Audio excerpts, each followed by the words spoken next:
Bienvenidos una vez más a su serie Elecciones y Democracia. En esta ocasión hablaremos de un tema de sumo interés para nuestra democracia en México y para lo cual vamos a platicar sobre la calificación de la elección presidencial. Para ello contamos con un distinguido invitado, quien se ha desarrollado en el ámbito del Poder Judicial de la Federación principalmente, ha sido juez de distrito, magistrado de circuito, consejero de la Judicatura Federal y actualmente magistrado de la Sala Superior del Tribunal Electoral del Poder Judicial de la Federación. En el ámbito académico es licenciado por la Universidad Autónoma de Guerrero, además es maestro en Derecho de Amparo y tiene también un doctorado en Ciencias Penales. Además ha publicado diversos y sin número de artículos en revistas especializadas, por citar alguno, el reconocimiento constitucional de candidaturas independientes como un derecho humano. Además, otro sería los datos cuantitativos y aproximaciones cualitativas, equidad y paridad de género. Hoy tengo el gusto de dar la bienvenida al doctor Indalfer Infante González. Muchas gracias, magistrado, por estar con nosotros. Muchas gracias por la invitación, como se dijo, para hablar de un tema de suma importancia y que le corresponde precisamente a la Sala Superior del Tribunal Electoral, como es la calificación de la elección presidencial. Así es, magistrado, muchas gracias por aceptar la invitación y bueno, como preámbulo a este gran tema de tanta importancia, la elección presidencial marca un ciclo cada 6 años y por lo cual los invito a ver esta información.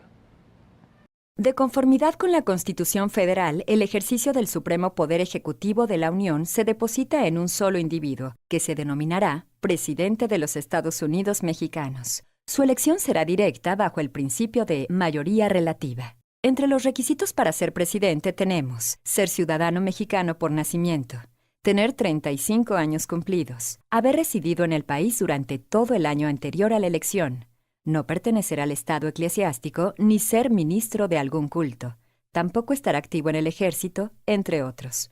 La reelección presidencial está prohibida por la Constitución. El Instituto Nacional Electoral es el órgano encargado de organizar la elección y el Tribunal Electoral del Poder Judicial de la Federación es la instancia encargada de calificar los resultados y la elegibilidad del ganador. En la elección de 2012, el tribunal designó una comisión encargada de formular el proyecto de calificación jurisdiccional de la elección presidencial, integrada por 3 magistrados de la Sala Superior.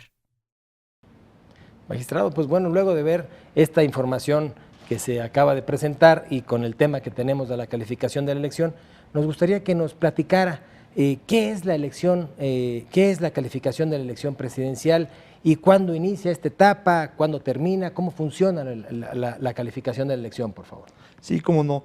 Bueno, primero diría que la Constitución mandata que se lleven a cabo elecciones libres, auténticas y periódicas, y que la autoridad administrativa, en este caso el Instituto Nacional Electoral, se encarga de llevar a cabo una serie de acuerdos, de lineamientos, con la finalidad de que todo esto se cumpla.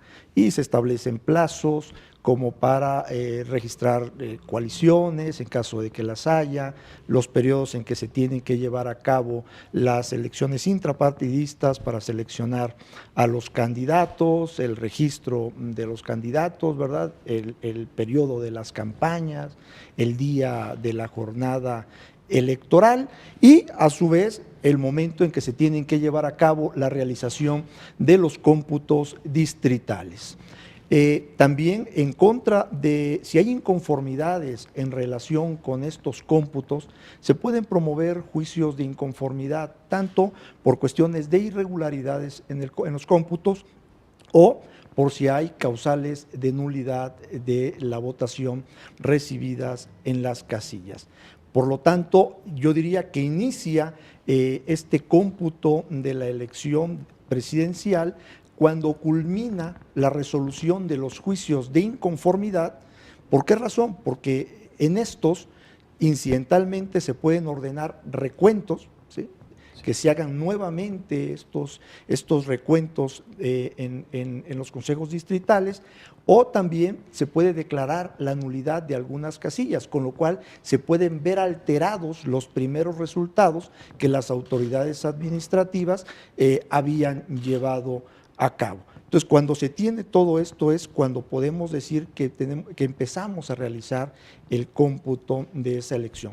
Y por esa razón hay fechas muy precisas en la ley, ¿no? Hay que tener concluidos, lo ideal es que se tengan concluidos antes del 31 de agosto todos los juicios de inconformidad para poder estar realizando o llevando a cabo la calificación de la elección presidencial a más tardar el propio 6 de septiembre.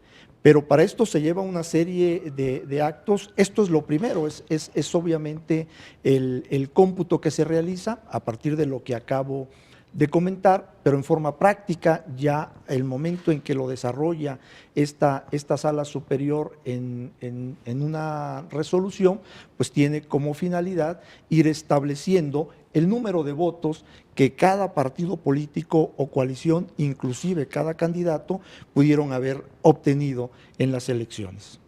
No, qué interesante lo que nos platica, magistrado. Y bueno, esta organización, desde que comienza la organización, como usted lo dice, de la propia elección es particularmente compleja hasta el día de la jornada electoral. Entonces, nos gustaría que nos compartiera cómo se puede desarrollar o cómo se desarrolla, mejor dicho, e integra el propio cómputo de la elección presidencial, cómo se va dando. Sí, perfecto. Como lo comenté hace un momento, una vez que se resuelven todos estos juicios de inconformidad y se establecen cuáles son las cifras o las sumatorias que deben corresponder a los resultados de las elecciones y qué le corresponde a cada uno de ellos, se va determinando y se establece en la resolución cuál es el candidato, el candidato ciudadano que resultó con el mayor número de votos. Esto es por cuanto hace al cómputo. Estamos hablando de la calificación de la elección presidencial, que no tan solo se constriñe al propio cómputo, sino a realizar precisamente el cómputo, a establecer quién es el ciudadano que obtuvo el mayor número de votos, ¿verdad? Si este ciudadano cumple con los requisitos establecidos en la Constitución para ser elegible candidato, pero además también se revisa toda la elección para ver si efectivamente se puede decretar su validez. Esto es decir, que efectivamente se hayan respetado todos los principios en materia electoral que establece la propia Constitución. Es decir, que estas elecciones se hayan desarrollado efectivamente con la libertad, que los ciudadanos hayan podido votar con libertad, ¿verdad? Que haya habido equidad en las contiendas. Todos estos principios se pueden examinar para determinar la propia validez de la elección, aunado a los requisitos de elegibilidad de los candidatos.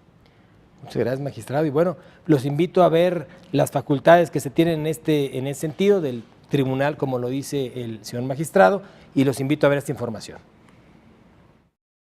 Entre las facultades más importantes del presidente de la República tenemos: promulgar y ejecutar las leyes que expide el Congreso de la Unión. Nombrar y remover libremente a los secretarios de Estado. Nombrar, con aprobación del Senado, a los embajadores, cónsules generales y empleados superiores de Hacienda, entre otros. Nombrar, con aprobación del Senado, coroneles y demás oficiales superiores del Ejército, Armada y Fuerza Aérea. Preservar la seguridad nacional y disponer de la totalidad de la Fuerza Armada para la seguridad interior y defensa exterior de la Federación. Declarar la guerra. Dirigir la política exterior y celebrar tratados internacionales. Conceder indultos. Presentar a consideración del Senado la terna para la designación de ministros de la Suprema Corte de Justicia. Magistrado, bueno, pues como vimos esta información y lo que nos ha usted venido relatando sobre este tema, en las últimas elecciones presidenciales han sido impugnadas y hemos visto que por una parte en 2006 hubo un tema de recuento de votos, otras elecciones se han tornado, pues se han anulado por el tema de la violación a principios constitucionales. Y me gustaría preguntarle, magistrado, nos compartiera cómo se puede impugnar la elección presidencial, cómo se impugnaría y si nos pudiera compartir algunos ejemplos, si en el caso han habido elecciones que se puedan anular por violación a principios. Sí, por ejemplo, en la forma en que jurisdiccionalmente se puede impugnar es a través del medio de impugnación conocido como inconformidad, y las causales que se establecen precisamente en la ley para declarar la nulidad de una elección presidencial es por ejemplo, Una causal sería que se decretara la nulidad en el 25% de las casillas instaladas. Sería una causal de nulidad. Otra sería, por ejemplo, que se dejaran de instalar el 25% del número, del 25% del número total de casillas. Y la otra es que fuera inelegible el candidato. Ahora bien, el tema de si se puede anular por cuestión de principios, por violación a principios constitucionales, me parece que es algo que está en la mesa y que hace un momento lo comentaba. Una del análisis prácticamente oficioso que hace la Sala Superior cuando analiza la calificación de la elección presidencial es precisamente lo de su validez, y cuando la analiza a la luz de la validez, realmente lo que está estudiando son estos principios, ¿sí? El principio de que se haya respetado la equidad, por ejemplo, en la contienda, ¿verdad? Es decir, que los que están participando en todo el proceso electoral vayan en igualdad de condiciones, que ninguno tome ventaja sobre otros. Y ahí analiza ciertos aspectos, por ejemplo, que tienen que ver con cuestiones de reformas que se han realizado precisamente para garantizar esta equidad. Una de ellas es el tema de radio y televisión, el acceso a radio y televisión, ¿verdad? Es algo que no pueden adquirir ni los partidos políticos ni los candidatos, precisamente, ni comprar ni adquirir, precisamente para guardar esta equidad en la contienda. Otro de los aspectos es el uso de los recursos públicos, ¿sí? También la sala analiza en todo el contexto de la elección, sí, que no se haya hecho uso de estos medios y que con ello se haya pues violado la equidad y la imparcialidad que debe haber en los procesos electorales. Por lo tanto, si se dieran de forma generalizada, de forma determinante esta violación a estos principios, pues pudiera darse el caso de que pudiera en el supuesto no calificarse la elección de legal, la elección presidencial. Muy bien, magistrado. No, pues la verdad es que muy vastas las respuestas que nos da para los que nos escuchan y nos ven. Pero bueno, magistrado, yo no me quiero ir sin preguntarle muchas cosas más. ¿Cómo se lleva a cabo el dictamen del que estamos hablando, el dictamen de declaración de validez de la elección de presidente electo? ¿Cómo se da? ¿Dónde se materializa? ¿Dónde se presenta? ¿Quién lo emite? Platíquenos un poco, por favor, sobre ello. Sí, mira, hay casos que efectivamente puede que no estén determinadamente desarrollados en la ley, pero la sala se prepara para esas cosas.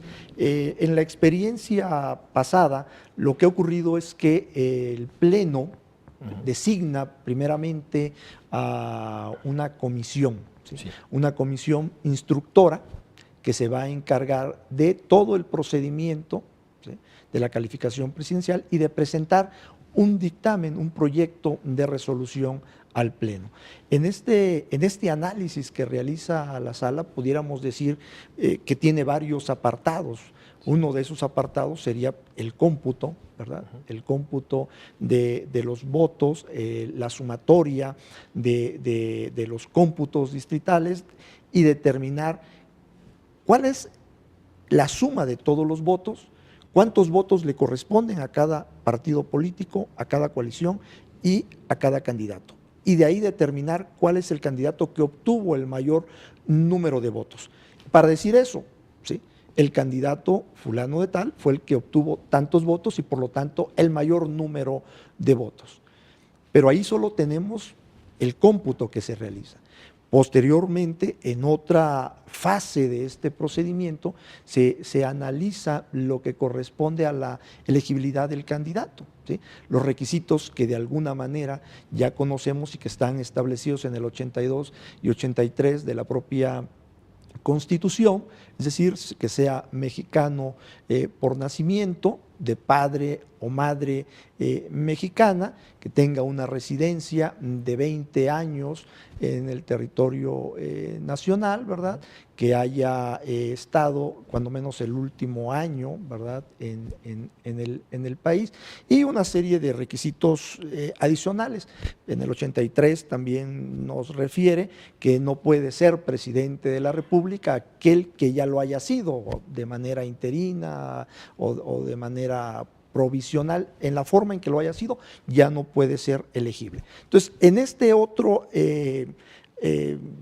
apartado del dictamen se analizan todas estas particularidades de la elegibilidad, ¿sí? Sí. Además de los que le acabo de comentar, está el caso de ser ciudadano, aunque parezca una redundancia, pero realmente se hace todo el análisis para determinar si es ciudadano, si se ha perdido los… ¿Por qué? Porque hay que analizar si se ha perdido o no los derechos del ciudadano de tal manera que lo pueda hacer inelegible. Y otro aspecto, si tiene un modo honesto de vivir, ¿verdad? Que también es una parte que la sala ya ha examinado y ha establecido cierta doctrina al respecto, pero en conclusión lo ha tomado que se presume, ¿verdad? Se presume que todos tenemos un modo honesto de vivir y que en todo caso, si hubiera algo en contrario, pues sería que se hiciera valer, o quien tuviera algo que hacer valer lo tendría que acreditar. Toda esta serie de requisitos se hacen en otro apartado de la propia sentencia. Después de eso viene todo este estudio sobre la validez de la elección, ¿sí? Ya vimos primero los cómputos, que prácticamente pues, es algo material, lo que hay que sumar y restar y poner unas cantidades, ¿verdad? Luego otro donde hay que establecer si se cumplen con los requisitos que se necesitan para ocupar el cargo. Y finalmente estos otros aspectos de la validez de la elección, que es aquí donde creo que oficiosamente la Sala Superior puede hacer todo un análisis, todo un estudio de los principios electorales, en materia electoral, y determinar si se cumplen. Y ahí, desde ahí, analizar todo el proceso electoral, que de alguna manera lo tenemos. Para esto, la Sala Superior puede inclusive pedirle al INE información, las pruebas que considere pertinentes, o allegarse de otras pruebas que estén en algunas, con partidos políticos o en alguno de los candidatos, con cualquier otra parte, para resolver en relación con la validez de esta elección, para determinar si efectivamente su desarrollo se llevó a cabo conforme a todos los principios establecidos en la Constitución. Una vez que todo esto está bien, todo esto se cumple, bueno, pues entonces toca hacer la declaratoria de quién es el ciudadano que resulta electo, ¿sí? Y lo dice. Y después de eso también ordena o instruye o le dice a la Cámara de Diputados que expida el bando solemne al respecto. Y bueno, claro, magistrado, muy interesante, pero a ver, platíquenos el tema del bando solemne.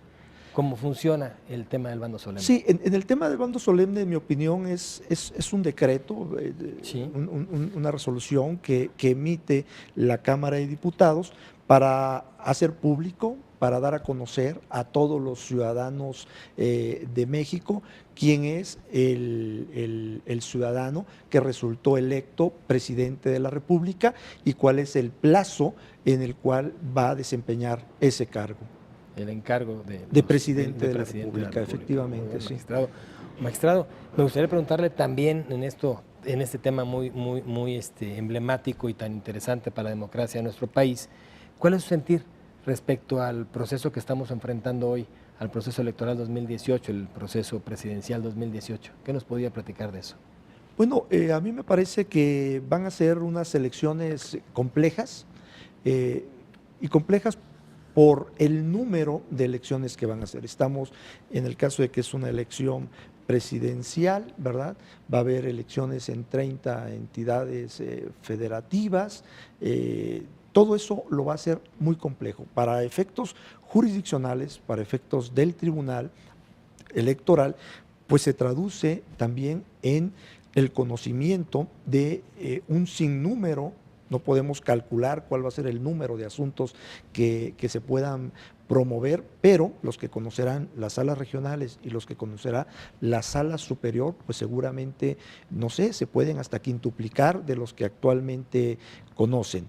Y la complejidad, ¿por qué razón? Porque, como usted lo sabe, los plazos para resolver en esta materia son breves, hay que resolver de manera rápida para que no queden firmes, ¿verdad?, ciertas etapas de los procesos y pues bueno, ya no pueda decirse el derecho respecto de esos aspectos y por lo tanto considero que esa es el mayor reto para el tribunal. El mayor reto para el tribunal en estas elecciones va a ser establecer las estrategias necesarias para poder resolver en términos del artículo 17 constitucional, es decir, de manera pronta, completa, los asuntos, de tal manera que los justiciables, quienes acudan al Tribunal Electoral, se sientan escuchados, se sientan satisfechos, bueno, o sea, si no satisfechos, pero cuando menos se les da acceso a la jurisdicción para que sus casos sean escuchados. Interesante, magistrado. Y bueno, ya que hemos tocado el tema de la violación a principios, que usted nos habla de un principio rector, por lo que usted nos comenta, que es precisamente la equidad, dentro de algunos otros más que nos ha usted compartido, ¿usted considera que una elección de esta naturaleza, una elección presidencial, podría llegar a anularse por una violación a principios? Bueno, sin que, por ser un tema académico, sin que constituya, sí, claro, en verdad, adelantarme a un criterio, yo creo que es uno de los aspectos. Toda la sociedad espera que las elecciones se desarrollen de manera respetuosa, de manera limpia, ¿verdad? Que todos los actores políticos y todas las autoridades que intervienen en este proceso electoral hagan lo que les corresponde, pues de manera imparcial, ¿verdad? Entonces, yo considero que algo fundamental para que se legitime una elección es precisamente que se respeten todos sus principios, ¿sí? Si falla uno de los principios, no podemos decir que esa elección fue verdaderamente auténtica, ¿sí? Es decir, si se infringió la equidad, ¿sí?, si hubo parcialidad en el uso de recursos públicos, bueno, pues entonces estamos frente a una violación de ciertos principios y habría que analizar de qué manera esta violación impacta en la elección y si efectivamente la vulnera de tal manera que no hay la certeza de que los ciudadanos hayan acudido a las urnas con auténtica libertad para expresar su voto. Si esto es así, pues tendríamos que hacer, pues, calificar de no legal de esa elección, precisamente por esta violación generalizada a los principios. Y me parece por eso que atendiendo a cada caso concreto, a las circunstancias del mismo y al impacto que esos aspectos negativos pudieran tener en los principios rectores de la materia electoral, pudiera llegarse al grado de declarar o no la nulidad de una elección precisamente por estas cuestiones. Magistrado, lamentablemente el tiempo se nos termina y yo le agradezco mucho que haya aceptado participar con nosotros y darnos esta importante plática sobre el tema de la calificación de la elección presidencial. No me queda más que agradecer a nuestro invitado el día de hoy, al magistrado Indalfer Infante González, por estar con nosotros y platicar sobre el tema de la calificación de la elección presidencial. Muchas gracias, magistrado, por acompañarnos. Gracias. Muchas gracias a todos los que nos siguen y nos vemos en el siguiente capítulo de Elecciones y Democracia. Hasta la próxima.